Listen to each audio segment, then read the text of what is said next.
नमस्कार साथियों, आप देख रहे हैं target with Chandra YouTube channel. मैं हूं चंद्रभान और हम लोग फंडामेंटल राइट्स पढ़ रहे थे। फंडामेंटल राइट्स में हम लोगों ने समानता के अधिकार अर्थात अनुच्छेद 14 से 18 तक की बात कर ली थी।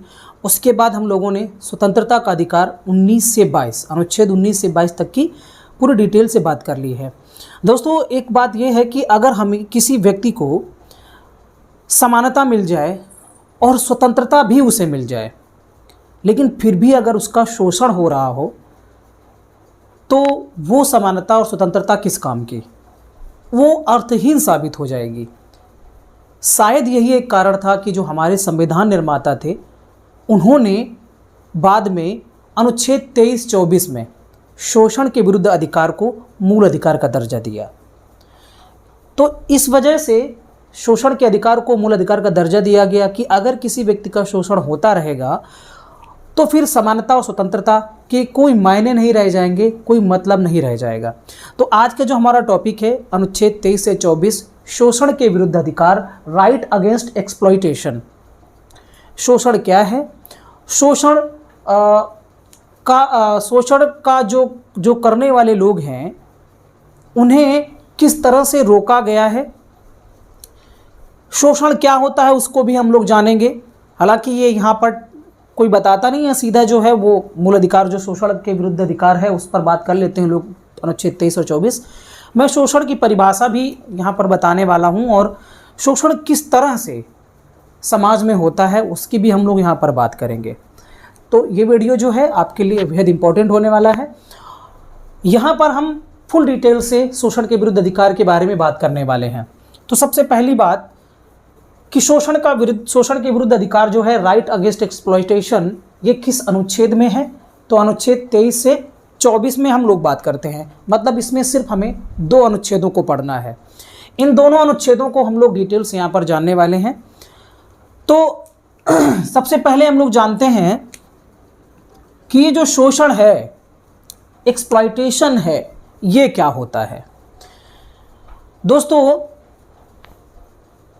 शोषण की अगर बात करें, इसकी परिभाषा की बात करें, तो कोई पावरफुल व्यक्ति जिसके पास अनेक प्रकार की शक्तियां हैं, उन शक्तियों का प्रयोग करके या किसी व्यक्ति के हालातों का फ़ायदा उठा करके वो क्या करे, किसी व्यक्ति से जबरन कोई काम करवा ले या उसकी क्षमता से अधिक उससे काम करवा ले और उसके अधिकारों से उसे वंचित कर दे।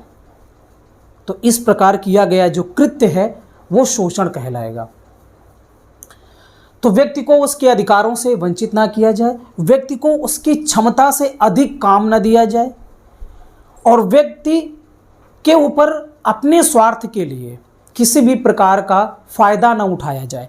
जब शोषण की बात आती है तो यहाँ कोई व्यक्ति जब अपने फायदे के लिए, अपने स्वार्थ के लिए या व्यक्तियों का एक समूह अपने स्वार्थ के लिए कुछ विशेष लोगों या विशेष वर्ग के लोगों के साथ उनके अधिकारों को छीनता है या उन्हें जबरन कुछ ऐसे कार्य करने पर मजबूर कर देता है जो उन्हें नहीं करने चाहिए, तो इस प्रकार का ये जो काम है, ये कार्य है, वो शोषण कहलाता है।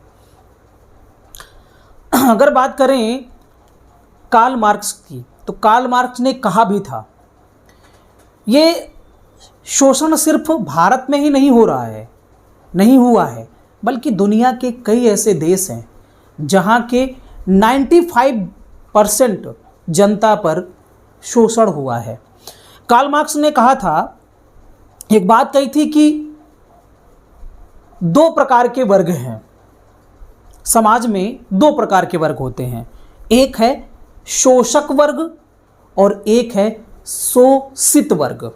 ठीक है, शोषक वर्ग और शोषित वर्ग 2 प्रकार के जो वर्ग हैं हमारे समाज में वो पाए जाते हैं। एक है शोषक वर्ग और दूसरा है शोषित वर्ग। ये जो शोषक वर्ग है इसका काम क्या है? शोषण करना। और ये जो शोषित वर्ग है ये इसी का शोषण होता है। मतलब जिसका शोषण होता है वो शोषित है, और जो शोषण करने वाले लोग हैं वो कौन है? शोषक हैं। कार्ल मार्क्स से एक बार मजदूरों ने पूछा कि हमारे साथ ही शोषण क्यों होता है और ये शोषण कैसे समाप्त हो सकता है? तो कार्ल मार्क्स ने बहुत ही सुंदर जवाब दिया था। कार्ल मार्क्स ने कहा था कि जो शोषक वर्ग है, मतलब जो 5% लोग हैं, वो 95% पर शासन कर रहे हैं। कैसे कर रहे हैं? उसका सबसे बड़ा कारण क्या है कि प्रोडक्शन और डिस्ट्रीब्यूशन, अर्थात उत्पादन और वितरण पर पूरी तरीके से उनका कब्जा है। इन दोनों पर जब उनका कब्जा है तो वो पॉलिटिकल कब्जा भी उनके हाथ में हो जाता है, और जब इस प्रकार की पावर सभी की सभी जो शक्तियां हैं उनके पास हो जाती हैं, सिर्फ 5% लोगों के पास में, तो वो 95% पर फिर शासन करना स्वतः शुरू कर देते हैं। वो फिर जैसा चाहते हैं अपने फ़ायदे के लिए, वो अपने फ़ायदे के लिए ही नियम बनाते हैं जिसमें उनका फ़ायदा हो। क्योंकि वो सत्ता में है, वो रूलिंग हो जाते हैं, रूलिंग पार्टी हो जाते हैं, इसलिए वो वही नियम बनाएंगे जो उनके फ़ायदे के लिए हों, ना कि वो ऐसे नियम जो कि 95% लोगों के लिए हों। तब मजदूर वर्ग के लोगों ने कहा तो ऐसा हम लोगों के साथ ऐसा क्या होता रहेगा, इसका कोई उपाय? तो उन्होंने कहा इसका उपाय यही है कि सबसे पहली बात आप क्या करो कि पॉलिटिकल पावर हासिल करो, अर्थात आप रूलिंग पार्टी बनो, आप सत्ता पे आओ ताकि आपको कुछ पावर मिले, आप एकजुट हो जाओ, 95% एकजुट हो जाओ, और एकजुट होने के बाद जो सत्ता की चाबी है, जो सत्ता की पावर है, वो अपने हाथ में कर लो, तो अपने आप आर्थिक जो चीज़ें हैं, अर्थव्यवस्था है, वो आपकी कंट्रोल में आ जाएगी। तो पॉलिटिकल पावर जिसके पास है उसके पास इकोनॉमिकल पावर पर कंट्रोल करने की पावर मिल जाती है। जैसे कि वर्तमान में देखिए, और कई बार इसका उल्टा भी होता है। अगर आपके पास इकोनॉमिकल पावर है तो आप पॉलिटिकल पावर आप प्राप्त कर लेते हैं। जैसे वर्तमान में अगर देखा जाए तो अडानी अंबानी जो ग्रुप हैं, जो कुछ लोग हैं जिनके पास अथाह संपत्ति है, वो अपने हिसाब से सरकार को मोड़ देते हैं। पावर है, अर्थात उनके पास आर्थिक शक्ति है, और आर्थिक शक्ति प्राप्त कर लेने से वो क्या करते हैं, जो पॉलिटिकल शक्ति है, जो राजनीतिक शक्ति है, उसको भी वो उसकी दिशा को बदल सकते हैं, वो अपने मुताबिक नियम कानून बनवा सकते हैं। तो सबसे पहले मजदूरों को एक होना पड़ेगा। जब एक होंगे तो एक तरीके की एकता की पावर बनेगी, और एक होने के बाद अब आपको सत्ता की जो पावर है वो प्राप्त करनी है, और सत्ता की पावर प्राप्त करने के बाद जो उत्पादन और डिस्ट्रीब्यूशन है, जो उत्पादन और वितरण है, उसकी कमान अपने हाथ में लेनी होगी। और जब आप वो कमान अपने हाथ में ले लेंगे तब आप टॉप पे पहुंच जाएंगे, तब आप पहुंच जाएंगे टॉप पे। ठीक है, तो ये कहना था कार्ल मार्क्स का। तो कुछ लोग ऐसे हैं जिनका शोषण होता है, वो शोषित वर्ग हैं, और कुछ जिनकी संख्या बहुत कम है वो ऐसे लोग हैं जो कि शोषक वर्ग हैं, जिनका काम सिर्फ शोषण करना है। और शोषण की परिभाषा में सबसे मुख्य चीज ये है कि जब कोई एक व्यक्ति अपनी शक्ति का, अपनी पावर का इस्तेमाल, या किसी शोषित गरीब व्यक्ति का फायदा उठा करके अपने फायदे के लिए उसका शोषण करता है, अपने फायदे के लिए उसको गलत काम करने के लिए भी मजबूर करता है, तब उसे हम शोषण नाम देते हैं, एक्सप्लॉयटेशन नाम देते हैं। ठीक है, तो ये जो है शोषण जो है बहुत ही पुराने जमाने से चला आ रहा है, और अमेरिका हो या अफ्रीका हो या इंडिया हो, हर जगह पर ये हो रहा है। आज भी अगर बात करें तो आज भी ये हो रहा है। लोग कहने के लिए तो कह देंगे कि बंधुआ मजदूरी खत्म, लेकिन फिर भी अभी की बात करें, हाल ही में बात करें तो 13,500 लोगों को बंधुआ मजदूरी से हटाया गया है। मतलब कहीं ना कहीं अभी भी लोग बंधुआ मजदूरी कर रहे हैं। अब बंधुआ मजदूरी क्या होता है? बंधुआ मजदूरी का मतलब ये है कि कोई एक व्यक्ति जो बहुत मेहनत कर रहा है, लेकिन उस मेहनत के बदले उसे उचित दाम नहीं मिलता है, और वो कुछ विशेष लोगों पर कुछ आश्रित होता है, उनको अपना मालिक समझने लगता है, और अपना एकदम समझ सकते हैं वो भगवान समझता है, और वो जैसा चाहते हैं उसका इस्तेमाल करते हैं, जो चाहते हैं वो काम कराते हैं। तो इस तरीके की मजदूरी जो है बंधुआ मजदूरी है, जहां एक जगह पर और वो शख्स जहां कहेगा वहीं जाना पड़ेगा। अगर वो कह देगा कि यहीं पर काम करो तो वहीं करना पड़ेगा, किसी दूसरी जगह व्यक्ति काम करने भी नहीं जा सकता है और ना ही उसकी मजदूरी का, उसके काम का उचित मुआवजा उसे मिलेगा। तो ये क्या होता है? बंधुआ मजदूरी। तो ऐसी चीजें आज भी हैं, ऐसी जगहों पर आज भी देखा जाता है। जैसे अगर हम बात करें जो शोषित वर्ग में आते हैं, तो कह सकते हैं कि जो SC ST और बहुत ही रेयर केस में OBC, नहीं ज़्यादातर जो शोषित वर्ग में है SC ST, ये लोगों को भले संविधान राजनीतिक पावर देता है, लेकिन वास्तविकता में देखा जाए तो इनको राजनीतिक पावर नहीं प्राप्त है, मिल ही नहीं पाती है। और इसका विरोध जो है भीमराव अम्बेडकर जी ने भी किया था। कैसे? जैसे कि कई बार अगर कहीं पर ये होता है कि SC सीट आ गई, ST सीट आ गई चुनाव में किसी, तो होता क्या है कि वो अब ऐसे मजबूरी ये आ जाती है कि वही कैंडिडेट खड़ा होगा जो SC होगा या ST होगा, अनुसूचित जाति या अनुसूचित जनजाति का। लेकिन वहाँ के जो प्रभुत्व वर्ग के जो लोग हैं, जो शोषक वर्ग में आते हैं, जो आज भी इनडायरेक्टली कहीं ना कहीं शोषण कर रहे हैं, वो लोग क्या करते हैं कि उन व्यक्तियों को चूंकि इकोनॉमिकली अभी भी वो कमज़ोर हैं, शोषित वर्ग, उनके पास इतना पैसा नहीं है कि चुनाव लड़ सके, वो अभी इतना शिक्षित नहीं है कि वो राजनीति के बारे में उनको पॉलिटिकल नॉलेज उनको हो। ऐसे में उनको चुनाव में खड़ा तो कर दिया जाता है, लेकिन पीछे से जो उनका बॉस होता है, वो बॉस जो है वो शोषक वर्ग का ही एक व्यक्ति होता है। तो ये बताइए, संविधान ने तो उसको राजनीतिक अधिकार दे दिया, लेकिन फिर भी ये जो वर्ग है अभी भी देखा जाए तो राजनीतिक अधिकार का उपयोग या फायदा नहीं उठा पा रहा है, उसमें वो अभी सक्षम नहीं है। आज भी ऐसी स्थितियां हमें देखने को मिलती हैं। सरकार प्रधान कोई और होता है, विधायक कोई, जिला पंचायत कोई और होता है, ठीक है, और उसको चलाने वाला कोई और होता है। ऐसा आज भी बहुत जगहों पर देखने को मिलता है, ठीक है। तो शोषण क्या है और शोषण किस तरीके से लोग करते हैं, और इसके विरुद्ध, यहाँ शोषण के विरुद्ध भी अधिकार जो है वो फंडामेंटल राइट्स में शामिल किए गए नागरिकों को दिए गए हैं। आइए हम कुछ टॉपिक से संबंधित यहाँ पर बात करते हैं। अनुच्छेद 23 की सबसे पहले बात करते हैं। तो अनुच्छेद 23 में 23 का 1 की बात करते हैं। तो अनुच्छेद 23 के 1 में कहा गया है कि मानव दुर्व्यापार एवं बलात् श्रम आदि का प्रतिषेध। तो मानव व्यापार, सबसे पहले पहला टर्म आता है मानव व्यापार, इसको हम लोग देख लेते हैं। मानव दुर्व्यापार, मानव दुर्व्यापार का मतलब यह है कि मानवों की तस्करी ना करना, महिलाओं को वेश्यावृत्ति में ना झोंकना जबरदस्ती, है ना। तो और बच्चों को बेचना खरीदना, मतलब जैसे पशुओं को बेचा खरीदा जाता है, इस तरीके का मनुष्यों के साथ नहीं होना चाहिए, ये मतलब है मानव दुर्व्यापार से। बलात् श्रम का मतलब ये है कि जब किसी से बलपूर्वक काम करवाया जाए, उसकी इच्छा भी नहीं है फिर भी उससे काम करवाया जा रहा है, या जितना वो काम कर रहा है, जितनी मेहनत कर रहा है, उसको उचित मुआवजा नहीं दिया जा रहा है, जबरन काम करवाया जा रहा है, उसे क्या बोलते हैं? बलात् श्रम।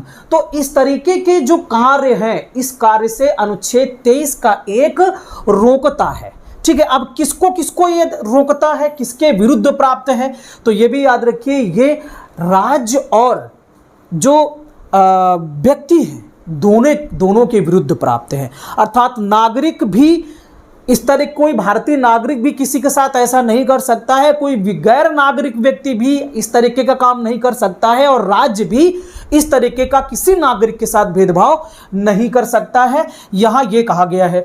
और एक चीज़ सबसे इंपॉर्टेंट कि इसका उल्लंघन करना अपराध है।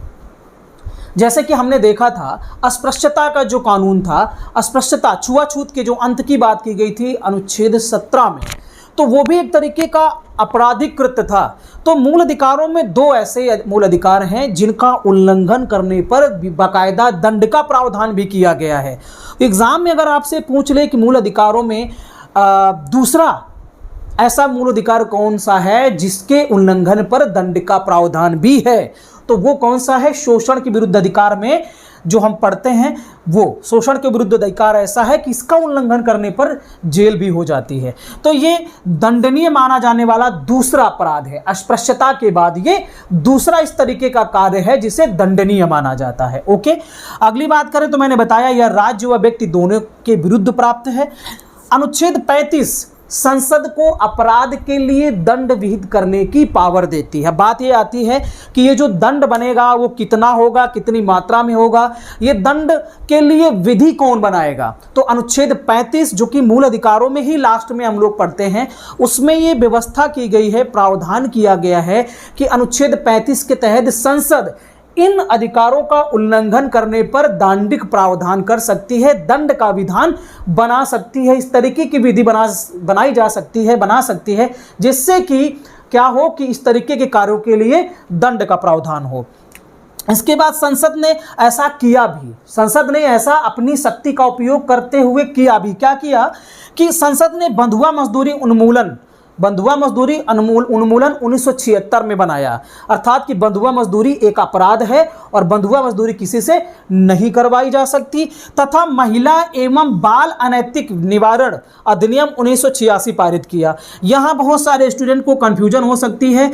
1956 में पहली बार ये अधिनियम बना और बाद में इसका संशोधित रूप जो है वो 1986 में आता है, इसलिए कई बार हो सकता है स्टूडेंट को परेशानी हो। इसलिए मैंने यहाँ पर बता दिया कि महिला एवं बाल अनैतिक व्यापार निवारण अधिनियम 1956 में बना और इसको संशोधित रूप इसका आता है 1986 ईस्वी में। तो ऐसा महिलाओं के साथ और बालकों का अनैतिक व्यापार आप नहीं कर सकते, ये कानूनी अपराध है। अब हम बात करते हैं अनुच्छेद 23 के 2 की। तो अनुच्छेद 23 का 2 जो है वो अनुच्छेद 23 के 1 का क्या है, अपवाद है। कैसे अपवाद है?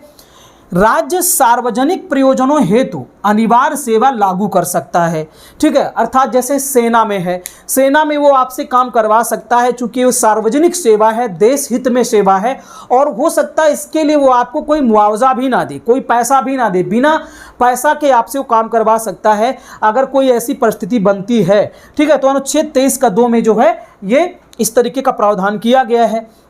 लेकिन राज्य को यह ख्याल रखना पड़ेगा कि इस सेवा के लिए राज्य केवल धर्म, मूल, वंश, जाति या वर्ग के आधार पर नागरिकों के मध्य कोई भेदभाव नहीं करेगा। मतलब राज्य ऐसा ना करे कि कहीं पर आपात स्थिति आ गई, युद्ध हो गया है, सैनिकों की संख्या कम हो गई है, वो सैनिक भर्ती करना चाहते हैं, पैसा भी सरकार के पास नहीं है, अचानक उसे सैनिक चाहिए, तो वो क्या करे कि किसी एक ही वर्ग के लोगों को कहे कि तुम ही आओ, अपनी जान दो आकर के। ऐसा नहीं कर सकते हैं।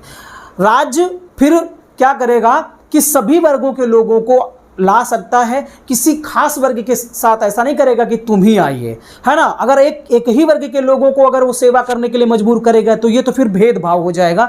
तो इस तरीके का भेदभाव राज्य नहीं कर सकता। एक नोट पॉइंट है कि दीना बनाम भारत संघवाद 1983 ईस्वी में क्या किया गया था, सुप्रीम कोर्ट ने एक मतलब आदेश दिया कि कैदियों को अपने लाभ के लिए उचित मजदूरी पाने का हक है। तो अगर कैदी अगर जेल में है, कारागार में है, अगर वो कोई काम करते हैं तो उनको उनकी उचित मजदूरी भी दी जाती है। और ये प्रावधान तभी आया जब दीना बनाम भारत संघवाद में सुप्रीम कोर्ट ने ऐसा फैसला सुनाया कि कैदियों को भी उनकी मेहनत का उचित दाम दिया जाना चाहिए। उसके पहले इस तरीके की व्यवस्था नहीं थी। ठीक है, तो हम लोगों ने जाना अनुच्छेद 23 के 1 को और अनुच्छेद 23 के 2 को। अब इसी शोषण के विरुद्ध अधिकार में हम लोग पढ़ते हैं अनुच्छेद 24 को। इसमें मुख्य बात क्या है कि कारखानों आदि में बालकों के नियोजन पर रोक है। मतलब बालकों को आप किसी खतरनाक काम में झोंक नहीं सकते हैं, कल कारखानों में उसे लगा नहीं सकते हैं। अब बात यह है कि बालक कितनी उम्र के होने चाहिए, तो इसमें प्रावधान किया गया है कि 14 वर्ष से कम उम्र के बालकों को कारखानों, खानों अथवा अन्य किसी जोखिमपूर्ण कार्य में नियोजन का निषेध किया गया है। मतलब 14 वर्ष से कम उम्र के बच्चों को आप किसी खान में, किसी कारखाने में, आप किसी खतरनाक काम में लगा नहीं सकते हैं। ठीक है, इस तरह का निषेध अत्यांतिक है। अत्यांतिक का मतलब है ये लागू ही होगा, इसका कोई अपवाद नहीं है। ये अत्यांतिक है, इसको लागू ही करना पड़ेगा, इसके लिए कोई अपवाद नहीं है। जैसे यहाँ पर एक अपवाद हमने देखा था, लेकिन इस तरीके के कार्य के लिए कोई अपवाद नहीं है। ये बच्चों के साथ ऐसा नहीं होना चाहिए, तो नहीं होना चाहिए, कंपलसरी है। ठीक है, और इसके लिए संसद ने कानून भी बनाया। 10 अक्टूबर 2006 को केंद्र सरकार द्वारा बाल श्रम प्रतिषेध प्रतिषेध अधिनियम 1986 के तहत घरों व होटलों में बाल श्रम पर प्रतिबंध लगा दिया गया। ठीक है, ये जो कानून बना था बाल श्रम वाला, ये 1986 में बना, लेकिन 10 अक्टूबर 2006 को इस पर एक नई चीज जोड़ दी गई। वो क्या जोड़ी गई? कुछ लोग सोच रहे होंगे कि कल कारखानों में नहीं करवाएंगे, बाकी होटल में करवा लेंगे और घर में करवा लेंगे। उनको एक मौका मिल गया, तो फिर लोगों को लगा, कोर्ट को लगा, न्यायालय को ये लगा कि ये तो गलत है, तो उसने फिर क्या किया कि बाद में 10 अक्टूबर 2006 को एक आदेश पारित किया और उसमें कहा गया कि अब घरों में और होटलों में भी बच्चों से आप काम बाल मजदूरी नहीं करवा सकते हैं। ठीक है, तो ये कब आया? 10 अक्टूबर 2006 को, जबकि बाल श्रम प्रतिषेध जो है वो अधिनियम 1986 में ही बन गया था। इसके लिए दंड का भी प्रावधान है अगर आप किसी बच्चे से काम करवाते हैं। ठीक है, तो इसके लिए, लेकिन इसमें भी ये है अपवाद, ये कह सकते हैं कि अब माता पिता किसी के हैं, घर में कोई छोटा मोटा काम करवा रहे हैं तो वो चलेगा, वो अपवाद में आएगा, लेकिन आप ऐसी जगहों पर काम नहीं करवा सकते जो बालक की बिना इच्छा के हो, बेचारा परेशान हो और वो रो रहा हो फिर भी आप उससे काम करवा रहे हो, तो इस तरीके का नहीं करवा सकते। फिर भी माँ बाप भी ऐसा नहीं करवाना चाहिए उनको, क्योंकि कर्तव्य में भी दिया गया है कि बच्चे के माता पिता के का क्या कर्तव्य होगा कि वो उसको उचित शिक्षा का अवसर प्रदान करें। ठीक है, तो ये नहीं करना चाहिए। माता पिता भी होगा तो उसको भी दंडित किया जा सकता है। ठीक है, तो इसके लिए दंड का प्रावधान भी है। 6 माह से 2 वर्ष तक की सजा या 20,000 से 50,000 तक का जुर्माना जो है अगर बच्चों से काम करवाया जाता है। कितने उम्र के? 14 वर्ष से कम उम्र के बच्चों से अगर मजदूरी करवाई जाती है। ठीक है, तो हमने जाना शोषण के विरुद्ध अधिकार, राइट अगेंस्ट एक्सप्लॉइटेशन को हमने जाना। ये मौलिक अधिकारों का पार्ट 11 था। नेक्स्ट वीडियो में फिर मिलेंगे, हम अनुच्छेद 25 की बात करेंगे उसमें। तब तक के लिए दोस्तों नमस्कार, थैंक यू।